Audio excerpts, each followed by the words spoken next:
There's your dream company, and here's you with your demo reel ready to go. But wait, there's also a massive line of other artists who want your job. Stick around, these tips will dramatically improve your chances to getting the job. It will be dense, so pay attention. Let's go. So let's have a look at my demo reel, or show reel, whatever you want to name it. This is a sequence of model engines, and I'm going to show you the entire sequence because that will be one of the key points that I'm going to make later on. Here we go, the escape vehicle, and we can safely assume they made it. Now fast forward through the rest of the reel for now, and we can see we had Wonder Woman and Tomb Raider, and we end on a context slate again. Even when I scrub through fast through this project, you can distinguish between the projects, and the eager eyes of you will have noticed already why that is. So let's break it down. The most important thing for you is to make it very easy for everyone else to be contacted. Put in at the very beginning and at the very end as well a contact slate that has your name in it, that has an application title which is a carbon copy of the job title that company posted on their website. By the way, don't use fonts like this. Make it as easy as possible to read. And don't forget to put in your phone number, email, and if you want to, also your website or link to the demo reel, whatever is helpful here right now. Let this stand for a couple seconds, and then you probably want to jump straight to your fantastic shots that you're so proud of. But no, we are actually going, let me clear this here. We're actually going to this. This slate is a game changer for recruiters, especially when there's a ton of people coming with the same projects at roughly the same time. So let's just quickly stick to this slate here, because ironically it's not ideal either, but you know what, you never learn out. There's always room for improvement. So it does a great job to introduce the project, right? And it lays out the tasks that I've done on it, as well as what challenges I have faced. This is crucial.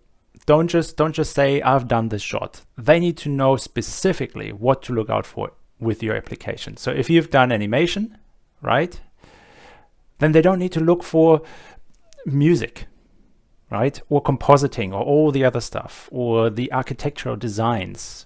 They just look at the animation, and that makes their process much easier. Also, that relationship here is crucial between your tasks and your challenges.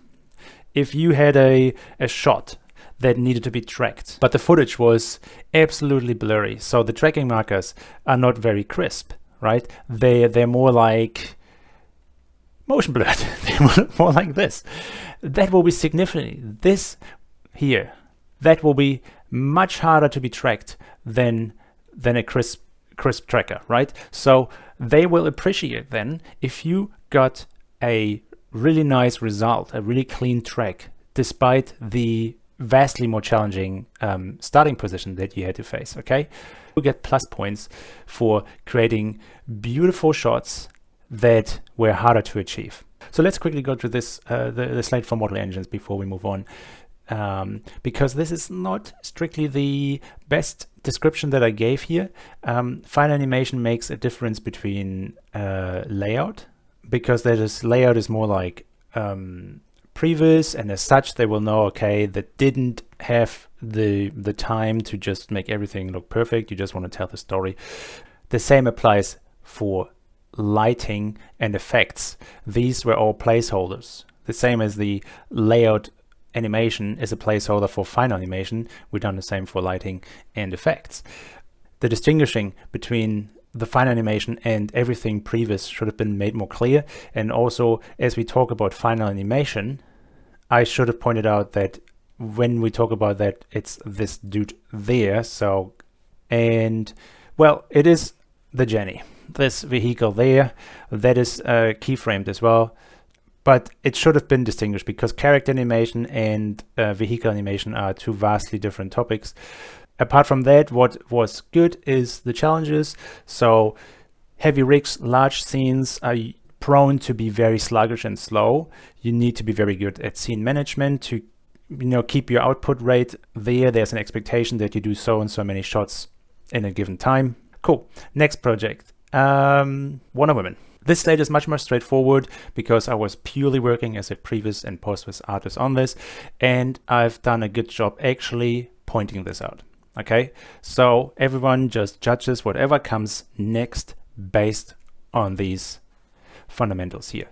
So they don't expect final animation here. However, I distinguish between animation, or sorry, animation, so keyframe animation, and animating digital takeovers. So digital takeovers are, for example, this shot here, where the actress or stunt double is filmed, but obviously they can only jump this high and then gravity kicks back in, while our superhero here is almost going into like a flying scenario here, and that is done by animating the 3D character according to the reference, and then at some stage here we fade from live action to 3D, and you can see it here because in previous the look is not perfectly trimmed, so we see how the 3D character takes over and shoots up into the sky. So that is where the animation tasks have been nicely separated, so they can look for these two things.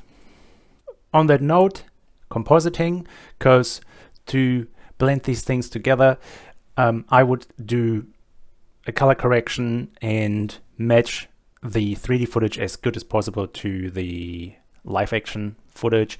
I would have to remove green screens, like this obviously here would have been shot on a green screen, so we have to key that out, remove any markers, then bring it into our 3D scene, do the rotor animation, the digital takeover, and then render it out with color correction and everything else. Yeah. So, and because it's previous, we're gonna do all the other stuff as well. Challenges, very important here again. Previous is usually fast-paced, so we have last-minute changes or ideas. Some ideas, they are not fully formulated, and that is fine. That is no critique by any means. I personally love these scenarios because now I can sort of like put myself into the director's chair for a few hours and just play with the idea and just think what I like and then suggest it. And sometimes it sticks and they go with it, and sometimes, you know, you might have gone down the wrong path and at least they have figured out what they don't want. That can also be very enjoyable. Through the sequence, actually, you can see how close here's previous, live action, or final, previous, final, previous, final, previous, and we're going back to one last final. You can see how close the previous is actually to the final, and that makes a good previous reel, that you can have this comparison really. Okay, so let's sum up some crucial tips here. Customize your reel. Look at the company's portfolio. What you see there is what they are going to look for in your application. So if someone focuses on architecture visualization, they don't really care about your character animation skills. In the same way that someone who predominantly focuses on stylized animation doesn't necessarily look for photorealistic or hyperrealistic animation, if that makes sense. Okay, so know your target audience. Only show your best work. If that means your demo reel is 30 seconds long, then so be it. 30 seconds of great stuff is better than rubbish. 30 seconds of really good stuff is better than a mixed message where they're like, well, how good is that person really? Like, there's some stuff, you don't want to show stuff they hate. That's what I'm saying, okay? A good rule of thumb is have a runtime between 30 seconds and 3 minutes. If you can help, don't go over 2 minutes, to be honest. Consecutive or longer shots are preferred over short random snippets. So this is why I mentioned sequences are good, because sequences usually have overlapping tasks, so they can see how you if you keep up the good quality through a bigger body of work, and not just like have that unicorn shot that worked really well and everything else sort of falls between the cracks. So it makes it much easier for recruiters to actually judge you as an artist and not just like one little thing that you worked on. It is also much easier for them to watch because they can just lean back, watch the sequence, then potentially go back and watch it again. But if they only had like a shot of 2 or 3 seconds, and then they have to already go back and do that every 3 seconds, they would go mental.